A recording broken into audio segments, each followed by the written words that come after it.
Hello students, welcome to my YouTube channel tutorial classes by Garima Singh.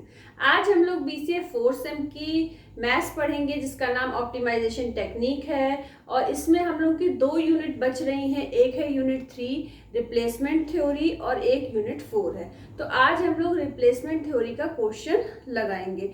तो उसमें exam में आपके 2 तरीके के क्वेश्चन पूछे जाते हैं, जिसमें पहले फर्स्ट क्वेश्चन हम बताएंगे, उसके बाद फिर नेक्स्ट क्वेश्चन बताएंगे। ठीक है, तो आइए देखते हैं यूनिट 3 रिप्लेसमेंट थ्योरी। ठीक है, क्वेश्चन है हमारा the cost of machine is 6100 and it's resale value is only 100।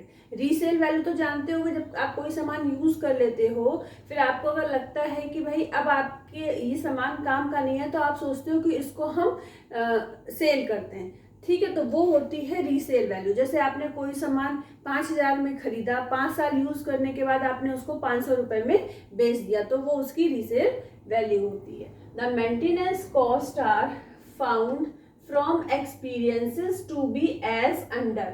अब एक्चुअली क्या है कि क्वेश्चन में आपको 2 कॉलम गिवन है। एक तो ईयर गिवन है, ईयर को हम एन से रिप्रेजेंट करते हैं, स्मॉल एन से।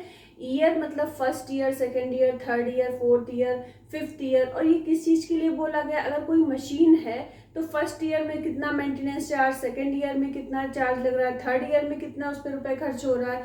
ठीक है, तो ये सब चीजें हैं। तो 2 कॉलम दिए हैं, एक तो ईयर के दिए हुए 8 ईयर्स की बात की गई है, 1 to 8।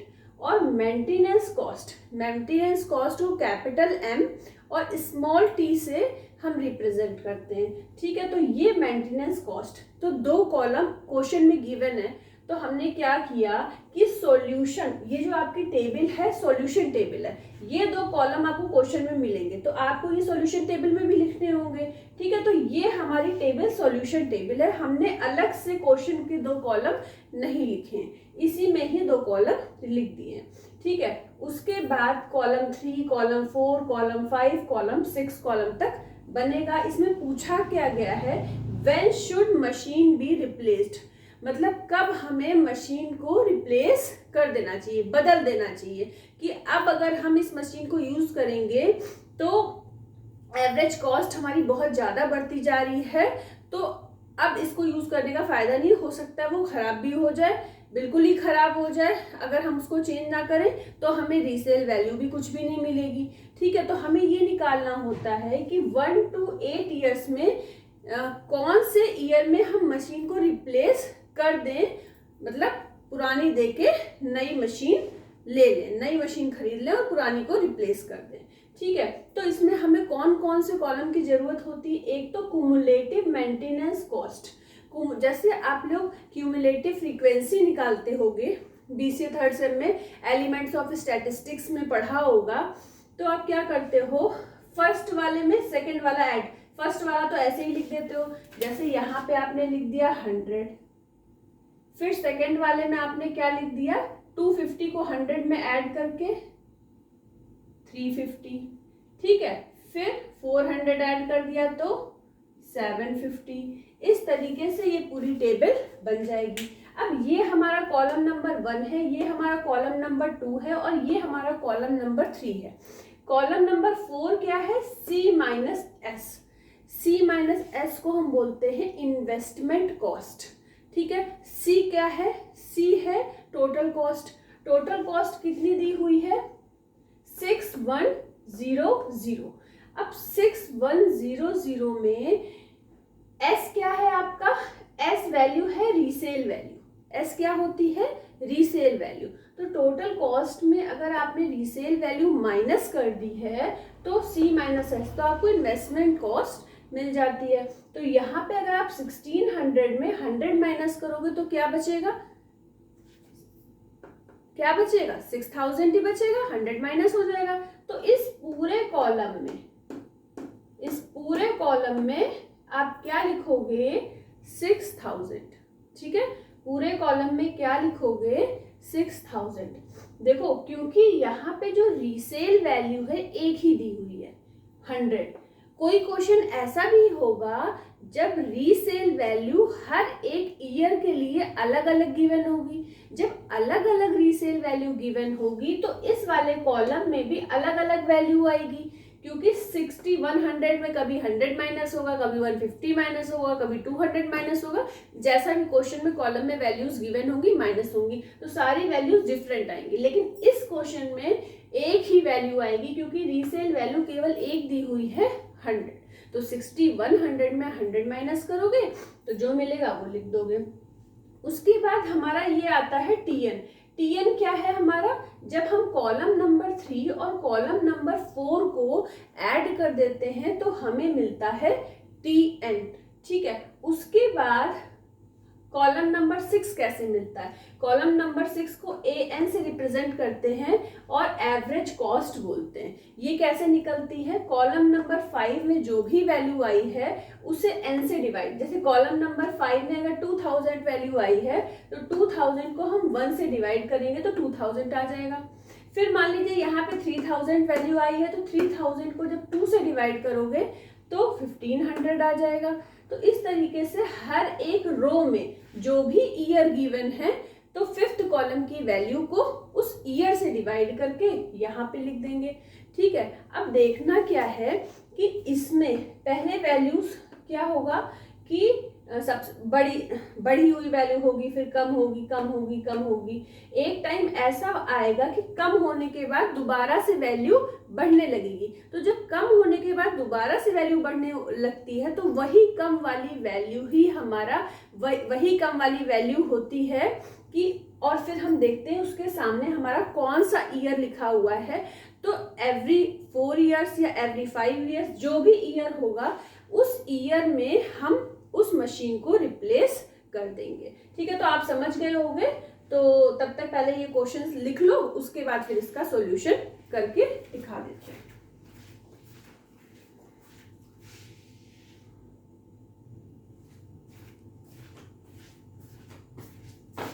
अब देखिए क्या किया।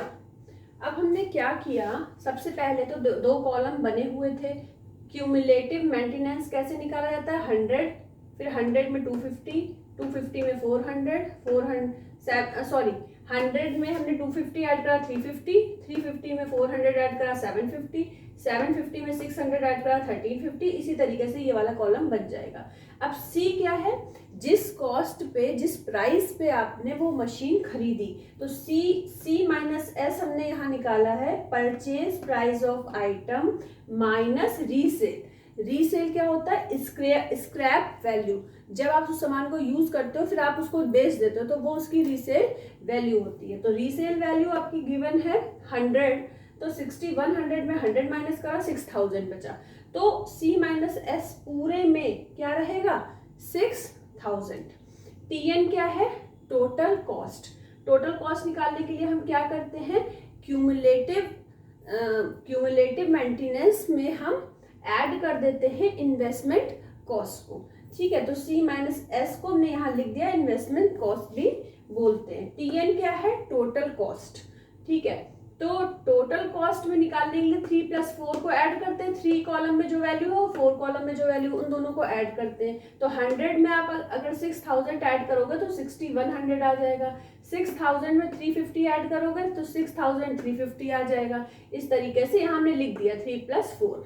एवरेज कॉस्ट कैसे निकालते हैं?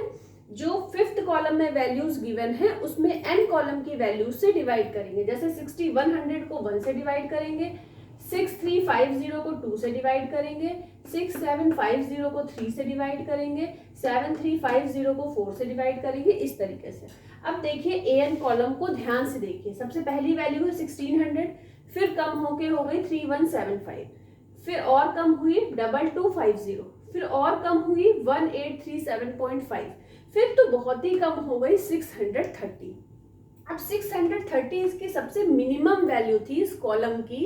इस कॉलम की मिनिमम वैल्यू के बाद फिर से देखिए वैल्यू क्या होने लगी? इंक्रीज होने लगी। 1583 हो गई, फिर 1585 हो गई, 1637 हो गई, बढ़ती गई। तो जहां पे वैल्यू एक बार शुरुआत तो 60 100 से हुई, फिर वो धीरे धीरे कम हुई, फिर जहां पे कम होने के बाद दोबारा से बढ़नी चालू हुई तो इस कम वाली वैल्यू को ही हम बोलते हैं कि इस ईयर में ही हम क्या करेंगे, प्रोडक्ट कुछ भी हो सकता है, इसमें मशीन है आपकी, तो मशीन को रिप्लेस कर देंगे। तो हमने क्या लिखा है, पूछा है ना question, when should machine be replaced, lowest average cost is ₹630 during 5th year. इसके सामने कौन सा ईयर लिखा है, fifth year, hence machine should replace after every 5th year. ठीक है, तो इस तरीके से इस क्वेश्चन को करेंगे।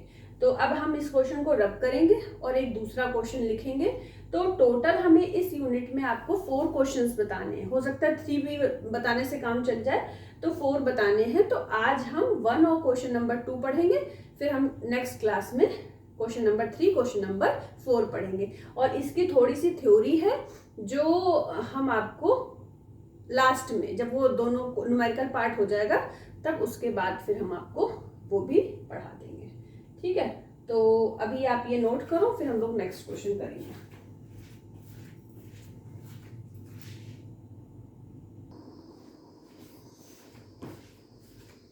अब देखिए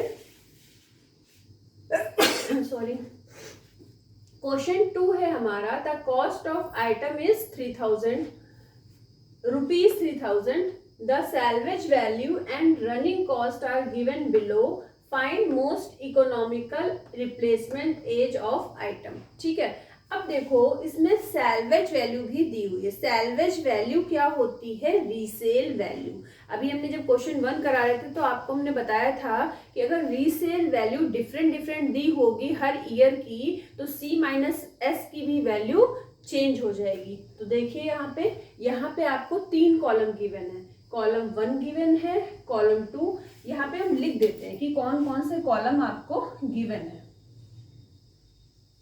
गिवन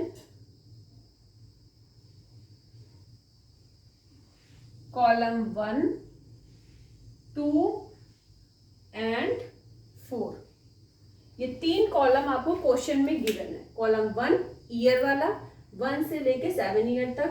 रनिंग कॉस्ट और मेंटेनेंस कॉस्ट एक ही चीज है, आप कंफ्यूज मत होना, रनिंग कॉस्ट मेंटेनेंस कॉस्ट। तो रनिंग कॉस्ट को भी हम किससे डिनोट करेंगे, MT से। एक्चुअली ये मेंटेनेंस कॉस्ट ही होती है। तो ये गिवन है कॉलम 2, और कॉलम नंबर 4 गिवन है सैल्वेज कॉस्ट। क्या, सैल्वेज वैल्यू या सैल्वेज कॉस्ट, इसको रीसेल प्राइस को ही हम सैल्वेज कॉस्ट भी बोलते हैं, जो क्वेश्चन में गिवन है। तो इसके लिए भी कंफ्यूज ना होना।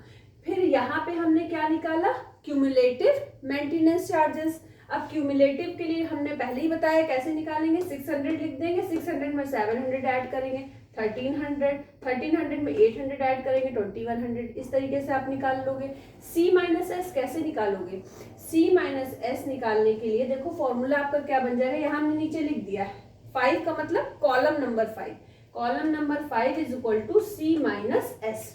ठीक है, कॉलम नंबर 5 को हमने कैसे सॉल्व करा, C-S। C क्या है, 3000 गिवन है, 3000 में सैल्वेज कॉस्ट माइनस करते जाना है। तो पहले 3000 में माइनस करोगे आप ये सैल्वेज कॉस्ट 2000, तो आ जाएगी 1000। फिर 3000 में आप क्या माइनस करोगे, 1333, तो आ जाएगा 1667।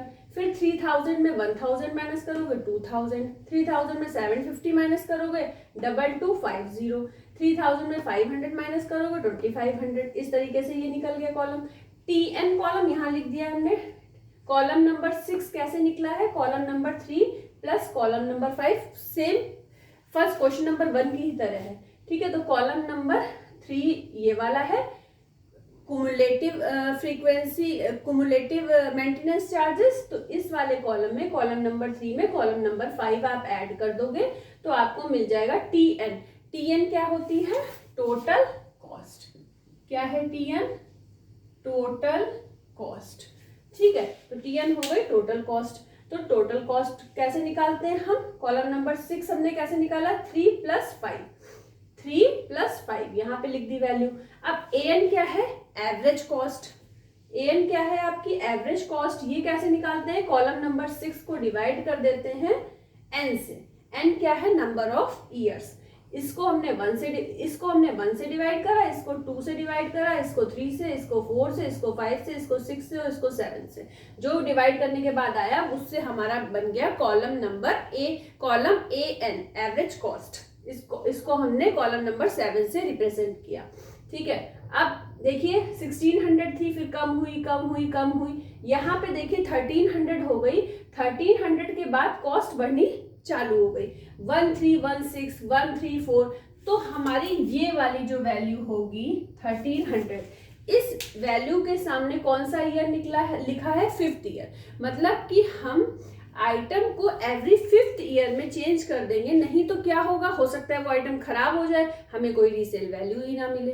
ठीक है, तो इसलिए अब देखो क्या लिखा है हमने, it is shown that minimum average cost per year is rupees 1300 during 5th year. Thus, item should be replaced after every 5th year. ठीक है, तो ये दोनों क्वेश्चन बहुत इंपॉर्टेंट है, एग्जाम में आए हुए क्वेश्चंस हैं, इनकी प्रैक्टिस कर लेना। अब इस तरह कंफ्यूज मत होना कि रीसेल वैल्यू और सैल्वेज कॉस्ट क्या है, दोनों एक ही हैं। इसी तरीके से रनिंग कॉस्ट और मेंटेनेंस कॉस्ट, ये भी दोनों एक ही चीज है, तो बिल्कुल भी कंफ्यूज ना होना। आशा करते हैं कि आप लोगों को ये दोनों क्वेश्चन बहुत अच्छे से समझ में आ गए होंगे। तो इसके अभी हमारे 2 लेक्चर और होंगे, तो फिर ये यूनिट फिनिश हो जाएगी। यूनिट नंबर 3, कौन सी यूनिट है ये है रिप्लेसमेंट थ्योरी। ठीक है, तो आज के लिए इतना ही। All the best to all of you, thank you.